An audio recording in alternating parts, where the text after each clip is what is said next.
বাবা বাবা আমার 10,000 টাকা লাগবে।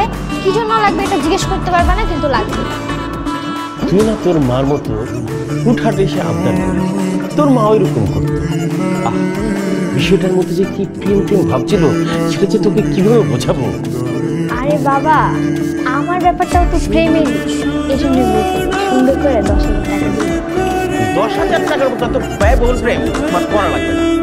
এই প্ল্যান ক্যান্সেল। বাবা, মানুষ কি মনে করে? কি মানুষ মনে করে যে তুমি মায়ের শোকে এতগুলা বছর ধরে পাগল হয়ে আছো, কিন্তু আসল কাহিনী হচ্ছে যাতে মাতা তালে ঠিক। যেই টাকার কথা আসছে সেই আমার আগের বাবা আবার ফিরে আসছে। এক থাপ্পড়ে তো সবগুলো দাঁত আমি ফেলে দেবো। যা এখান থেকে। এখন তোর মা আসবে, তার সাথে আমি স্বপ্নে কথা বলবো, অনেক কথা বলার আছে। বাবা, তুমি কি